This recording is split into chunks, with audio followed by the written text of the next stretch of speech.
Здравствуйте! В эфире Пятого канала информационная программа «Новости». В студии Татьяна Маннова. Сегодня в выпуске. Грандиозный ремонт и покупка нового оборудования. Интинским учреждениям культуры выделяется более 10 миллионов рублей. Объявлены сроки ЕГЭ в этом учебном году. Досрочного проведения экзаменов не будет. Добродушному четвероногому весельчаку подыскивают дом и хорошего хозяина. Двухмесячный хвостатый друг временно проживает на станции Юнатов. Глава Интинского округа, руководитель администрации Владимир Киселев принял участие в телевизионном проекте «Детали. Личный прием» телеканала «Юрган». Мэр Инты в прямом эфире ответил на вопросы жителей города. Как решаются проблемы, связанные с отоплением, изношенным пассажирским автопарком, стаями безнадзорных животных? Какие ремонтные работы запланированы на этот год и ближайшее время? Большинство вопросов, заданных главе округа руководителю администрации Владимиру Киселеву, касались жилищно-коммунальной сферы, реализации проектов по благоустройству города, ремонта многоквартирных домов, качества холодной питьевой воды. Водозабор у нас осуществляется с реки. Построена сама станция 50-х годов. Состоит из двух составляющих. Это сам водозабор и бараж. Бараж – это устройство, которое уровень воды держит, чтобы станция забирала. Очистка там старая, тех времен, с 50-х годов. То есть это крупная фракция, мелкая и песок. И дальше обеззараживание хлором и запускается в систему на город. Что необходимо сейчас и что уже сделано? На этот год мы заложили в бюджете порядка 10 миллионов. Это проектно-сметная документация. Как на бараж, так и на водоочистное сооружение. То есть, как будет выполнена проектно-сметная документация, пройдет все экспертизы, уже будет с чем обращаться в республику. С республикой будем думать, в какой проект будем заходить. Либо в чистую воду, либо в подобное. Это уже на федеральный уровень. То есть, работы проводим и будем двигаться дальше. Несколько вопросов мэру Инты задали жители отдаленных населенных пунктов. Один из них касался пассажирских перевозок в села Петрунь, Одзивовом и Косьювом. На прошлой неделе приняли переправы все и зимнюю автодорогу, которая у нас ведет как раз к отдаленным селам. Это село Косьювом, Одзивовом и Петрунь. На этой неделе первый рейс уже был, это во вторник, до Петруней. Расстояние до Петруней порядка 100 километров. И как раз первый рейс мы отправили Трикол. Трикол, который нам подарила республика, Владимир Викторович Уйба, на приезде к нам пообещал и выполнил это обещание. В конце года мы его получили. И как раз запустили. Во вторник он съездил до Петруней, успешно съездил. Также он будет использоваться. У нас по всем маршрутам ездила вахтовка «Урал». Так как протяженность длинная, до Петруней, как уже сказал, 100 километров, до Одзивовом порядка 60, техника не всегда успевает прочистить, чтобы прошла вахтовка «Урал». Поэтому будем отслеживать и в такие периоды будем запускать Трикол, который пройдет по этим участкам. Полную версию личного приема в формате видеоинтервью главы Интинского округа руководителя администрации Владимира Киселева смотрите в понедельник, 15 февраля, в вечернем эфире Пятого канала. А сейчас о последних данных по заболеваемости COVID-19. Ситуация с распространением коронавирусной инфекции в России стабилизируется. Об этом заявила вице-премьер России Татьяна Голикова на брифинге в Доме правительства. Ежедневно осуществляется мониторинг эпидемиологической ситуации в стране. Заболеваемость постепенно снижается, но расслабляться еще нельзя. Как сказала вице-премьер, россиянам необходимо соблюдать предписанные Роспотребнадзором ограничительные меры вплоть до формирования массового иммунитета, то есть пока в стране не будет привито около 70 миллионов человек. С начала пандемии коронавирусом заболели почти 4 миллиона россиян. Из них порядка 37,5 тысяч жителей Республики Коми. В Инте с начала пандемии зарегистрировано 578 случаев заражения новой коронавирусной инфекцией. 532 человека из числа проходивших лечение полностью выздоровели.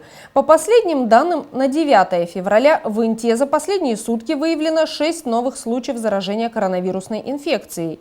На стационарном лечении в инфекционном отделении Интинской ЦГБ находятся 14 человек. Еще столько же горожан с подтвержденным диагнозом COVID-19 проходят лечение амбулаторно, оставаясь на карантине. 13 интинцев соблюдают режим самоизоляции под медицинским наблюдением. Между муниципалитетами Республики Коми распределили субсидии на оснащение учреждений культуры. Часть средств получит ИНТА. В этом году предполагается капитально отремонтировать кровлю Дворца культуры и техники, а также приобрести современное компьютерное оборудование и необходимую оргтехнику для 3 домов культуры.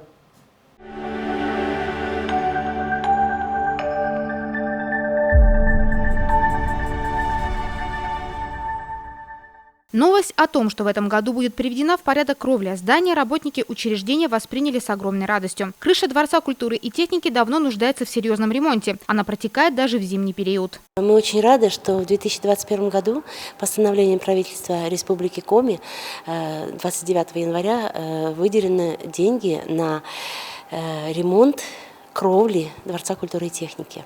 У нас здание очень сложное, имеется 3 кровли, рулонная, шиферная, рулонная. И на 2 из них у нас есть проектно-сметная документация, которую мы подтвердили государственной экспертизой. И в этом году по этим сметам нам выделено 10 миллионов 523 тысячи рублей на ремонты. Поэтому центральный вход, крыша над центральным входом и над зрительным залом этим летом будет отремонтирована. Круглогодично на чердаке учреждения стоят ведра. Влага просачивается через бетон и наносит ущерб некоторым помещениям. В танцевальном зале потолок весь в разводах. Побелка местами осыпалась. Желтые подтеки от влаги видны и на потолке зрительного зала. При ярком свете пятна очень хорошо заметны, что, безусловно, портит весь эстетический вид прекрасной архитектуры Дворца культуры. Мы очень боялись, что из-за этих протечек может быть нарушена целостность конструкции, которые держат нашу огромную люстру над зрительным залом, что в танцевальных классах у нас иногда отменяются занятия из-за того, что просто ручьем бежит вода. Поэтому вопрос назревал, и к этому году мы просто были готовы к тому, чтобы начать ремонты, и хорошо, что республика выделила эти средства на ремонт. После капитального ремонта кровли все помещения Дворца культуры и техники будут приведены в порядок. И учреждение будет радовать своих посетителей красивыми и чистыми залами. Отдельно Дому культуры выделена субсидия на укрепление материально-технической базы. 587 тысяч рублей будет потрачено на покупку новой оргтехники, компьютеров, МФУ, принтеров и ноутбуков. Мы уже много лет получаем субсидии из республиканского и федерального бюджета на укрепление материально-технической базы. За последний год нам удалось поменять звуковую аппаратуру, световую аппаратуру. И в этом году мы вышли с задачей приобрести оргтехнику. Сейчас очень много работы проходит в онлайне, в соцсетях. И не только оргтехника уже давно устарела. Уже более 10 лет мы конкретно работаем с цифровыми документами. И, в общем-то, наше здание и здание наших филиалов Дома культуры «Октябрь», клуба железнодорожник требует замены всей оргтехники. Сразу это сделать очень сложно. У нас в филиалах некоторые специалисты даже не имеют своего компьютера и приносят домашние ноутбуки. Поэтому мы сейчас хотим поменять, обновить всю эту оргтехнику, но самое главное, что мы сможем купить такие ноутбуки, компьютеры и многофункциональные устройства, которые позволят нам работать на современном уровне. Сейчас сотрудники Дворца культуры и техники могут похвастаться только одним современным и мощным компьютером. Только он позволяет монтировать видео и заниматься дизайном, воплощать идеи культработников в жизнь. Если ты придумываешь, допустим, на экран какое-то выразительное средство к номеру или к мероприятию, конечно, интернет нам в помощь, но технически мы воплощаем это самостоятельно, чтобы это соответствовало идее, чтобы помогало созданию атмосферы мероприятия, задумки режиссерской. Поэтому, когда мы узнали, что нам обновят в этом году оргтехнику, честно, это большое преимущество в плане экономии времени. Сейчас учреждение культуры готовит документы для проведения конкурсных аукционов, которые определят исполнителей ремонта кровли и поставщиков нового оборудования. Рособорнадзор представил проект расписания ЕГЭ и ОГЭ в 2021 году, которые пройдут в несколько этапов. Основной государственный экзамен для девятиклассников начнется 24 мая. Период сдачи ЕГЭ для 11-классников стартует 31 мая и продлится по 2 июля, дополнительный с 12 по 17 июля. 31 мая в первый день ЕГЭ выпускники будут сдавать предметы по выбору – географию, литературу и химию. В дополнительный период экзамены пройдут 12, 13 и 14 июля, а также в резервный день 17 июля. Самый массовый ЕГЭ по русскому языку, обязательный для всех, кто собирается поступать в вузы, пройдет в 2 дня – 3 и 4 июня. ЕГЭ по базовой математике, как и в прошлом году, решено не проводить. Профильная математика назначена на 7 июня, затем 11 числа история и физика, а 15 обществознание.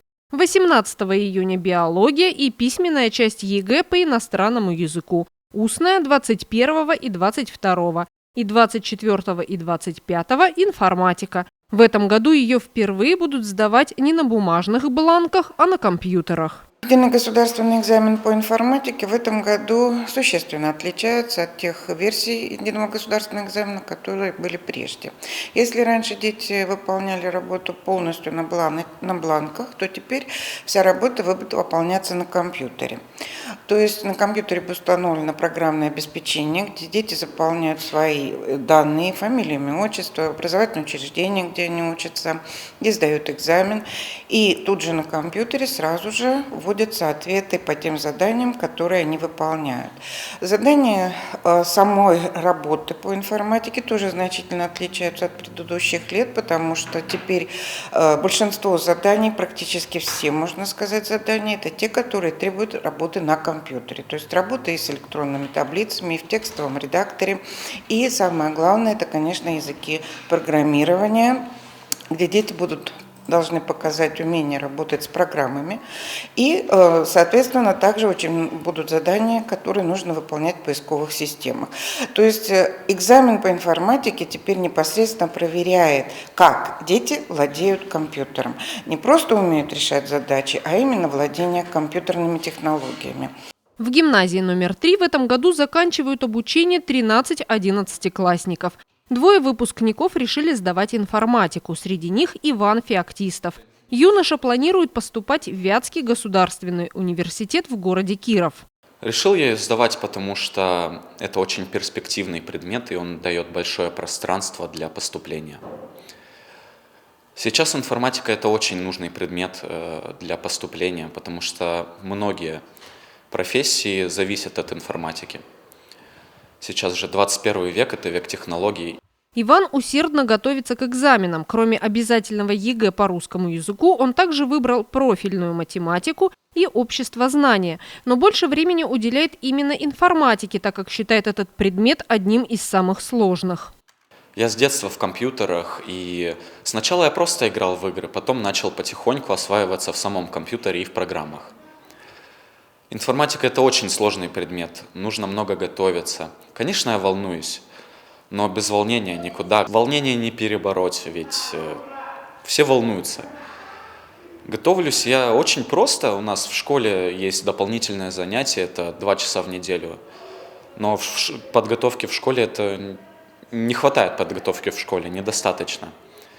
Я каждый день занимаюсь дома по часу в день. Это очень трудно, остается мало свободного времени на себя, но я работаю на будущее. Выпускники, которые не планируют поступать в вузы, будут сдавать государственные выпускные экзамены 25 мая по русскому языку и 28 мая по математике. Также предусмотрены резервные дни. Первый этап ОГЭ для девятиклассников пройдет с 24 мая по 2 июля, дополнительный с 3 по 17 сентября.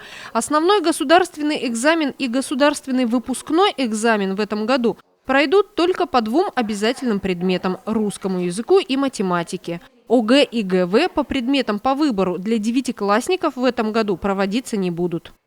Чем опасны снегокаты, ледянки и ватрушки? Каждую зиму прямо с горок в больницы поступают взрослые и дети с травмами и переломами различной степени тяжести.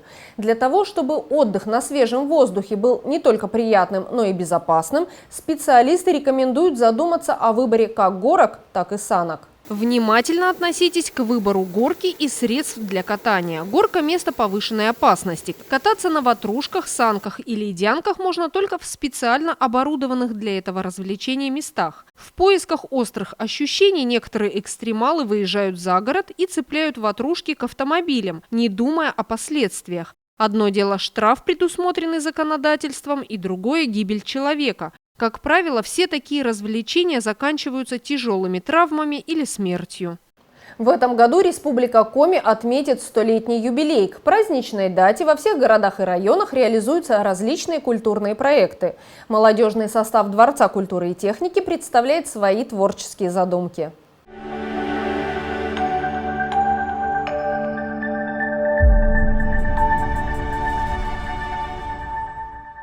Не так давно сотрудник учреждения Денис Еременко защищал свою дипломную работу на кафедре связи с общественностью и рекламы СГУ. Темой его научного труда стали онлайн-проекты Дворца культуры и техники. Он описал опыт культурного учреждения, рассказал, как в условиях пандемии современно и интересно осуществлять свою работу. Я действительно защищал дипломную работу в городе Сыктывкар. Темой были пиар-инструменты, которые используются для продвижения учреждений культуры. В данный момент эта проблема очень актуальна, потому что сейчас очень много учреждений культуры перешли в режим онлайн. То есть инструменты, которые мы использовали раньше, они сейчас просто не работают, и поэтому в том числе наш Дворец культуры начал придумывать какие-то новые инструменты, и здесь как раз-таки появились онлайн-проекты, которые я, в принципе, и представлял на защите. Денис является одним из соведущих аудиоподкаста «Все культурно». Запись эфиров, а их уже около десятка, могут послушать жители абсолютно со всех уголков России. Идея проекта проста – живое неформальное общение с известной творческой личностью города. Подкаст «Все культурно» – это проект, который мы делаем с Семеном Сизовым. Это подкаст о культуре, в котором мы рассуждаем о каких-то культурных явлениях, о коллективах, которые у нас есть творческие в Инте, о людях творческих и других таких вот явлениях. Идея родилась давно, но когда случилась самоизоляция, мы с Семеном поняли, что вот это тот случай, когда нам нужно уже начать реализовывать проект, то есть идея про подкаст была уже давно, и мы поняли, что вот мы выходим на какой-то другой уровень, и сейчас онлайн-проекты – это очень важно, поэтому мы запустили свой подкаст. В реализации, в принципе, он не такой, наверное, сложный. То есть мы встречаемся с гостями, здесь записываем, потом идет аудиомонтаж, и мы непосредственно уже размещаем на площадках, чтобы слушатели могли оценить новый выпуск. Денис вместе со своим коллегой Алексеем Наумовым также работает над еще одним проектом, но уже в видеоформате. «Люди» – это небольшие зарисовки об интинцах, где герои сами рассказывают о себе и своих увлечениях. Так как я уже давно занимаюсь видеосъемкой, у меня оставались неиспользованные материалы, и в какой-то момент думаю, дай-ка смонтирую. И так вот родился проект «Люди», где человек в кадре рассказывает о своих способностях, навыках, хобби. И мне показалось, что это будет довольно-таки интересно познакомиться интинцам с теми, кто нас окружает, кто живет за стенкой, наши друзья, соседи и просто граждане. Опыт наших культработников перенимается и в других городах республики. Так, аналогичные видеосюжеты об интересных людях должны появиться в Ухте. На меня вышли ребята из Ухты, они тоже этим заинтересовались, уже обменялись кое-какими контактами монтажными, релизами, так скажем, и у них в скором будущем должен запуститься этот проект. Алексей Наумов сам снимает и монтирует выпуски проектов «Люди» и «Арт-территория». Это увлекательный процесс, где можно проявить себя творчески. Каждому проекту свой индивидуальный подход. Так зарисовки о людях снимаются художественно, а вот программа «Арт-территория» требует сразу несколько камер. Но сами проекты, они все по себе отличаются, потому что разные направления. Проект «Люди» – это более художественный, так скажем, момент в плане съемок, потому что нужно и интересно это снять, и выудить из человека информацию, которая будет интересна зрителю, что это не просто общение какое-то с человеком, а именно то, что может зацепить, так скажем, зрителя. Арт-территория – это уже такой больше телевизионный, так скажем, продукт, когда, то есть, нужно поснимать песни, танцы. Сложность заключается в том, что у меня одна камера и фотоаппарат, а хочется, чтобы это выглядело так, как будто у нас действительно телевизионная площадка, находится много камер, и поэтому приходится изловчаться, делать многокамерную съемку, и в итоге зритель увидит на выходе продукт, который снят якобы с помощью нескольких камер, но это не так на самом деле. Пандемия коронавируса подстегнула сотрудников Дворца культуры и техники использовать в своей работе современные форматы и коммуникационные технологии. Программа «Арт-территория» как раз тому доказательство. Когда мы начали новый творческий сезон 2020-2021, то перед нами стала задача, естественно, запустить новые проекты, поскольку условия поменялись работы, и нужно было как-то втягиваться в новый ритм, да, и в новый формат. Поэтому были устроены мозговые штурмы, скажем так, и вот в процессе обсуждения родился такой формат, как концерт-интервью. И общим мнением мы решили назвать этот проект «Арт-территория». И поскольку, скажем так, ответственным за проект назначили меня, то пришлось поменять амплуа режиссера и ведущего концертных программ на интернет, скажем так, телеведущего. Под арт-территорией подразумевается сцена. Сейчас она пустует, зал Дворца культуры не принимает зрителей. Уже почти год массовые мероприятия не проводятся. Но это не повод опускать руки, а еще один стимул для реализации новых задумок и планов. И сами предлагаемые обстоятельства, то, что съемка происходит на сцене, и то, что мы сидим спиной к зрителям, тем самым приближает нас к аудитории, к зрительской аудитории, да. И вот этот вот, когда показывается интервью, атмосфера пустого зала все-таки вызывает некие такие ностальгические моменты по нынешним временам, да, когда зал был полон зрителей, когда аплодисменты, сама атмосфера была совершенно другой. И поначалу действительно было страшновато, но с каждым выпуском мне более интересен этот проект, потому что действительно мы часто видим наших артистов на сцене, видим их выступления, а что у них, как создается их творчество, как они вообще проводят свое время, как у них складывалась творческая жизнь. Об этом мало кто задумывается. И вот этим проектом мы как бы делаем более узнаваемыми, наверное, артистов. И, конечно, очень приятно, что наши гости всегда... Мы в первую очередь стараемся приглашать авторов-исполнителей, естественно, интинских, но стараемся делать разноплановый формат, разноаудиторный, чтобы он привлекал все возрастные категории зрителей. И этот год, 2021, это особенный год, юбилейный год для нашего региона. И, конечно, мы сейчас ставим в первую очередь задачу приглашать авторов-исполнителей, пишущих и на коми-языке, и как-то показывающих народное творчество. Новые проекты Дворца культуры и техники можно найти в социальных сетях и на крупных электронных площадках. Они находят отклик не только у интинцев, но и у многих жителей нашей большой страны. Очень приятно, что зрители смотрят и следят за нашими проектами. Все проекты представлены в группе «Декид представляет» ВКонтакте. Также какие-то проекты есть на странице в Инстаграм. Подкаст есть на Яндекс.Музыке, можно послушать. Когда мы выкладываем любой из проектов, мы видим обратную связь. И мы видим, что интинцы, ну и не только интинцы, очень тепло воспринимают то, что мы делаем. И поэтому складывается все равно у нас впечатление, что мы не теряем связь с нашим зрителем. И несмотря на то, что мы сейчас не можем их принимать в стенах Дворца культуры, мы все равно каким-то образом в таком формате общаемся, и это очень приятно. Напоминаем, что все выпуски проекта «Люди», программы «Арт-территория» и подкаста «Все культурно» можно найти ВКонтакте и в официальной группе учреждения «Декид представляет».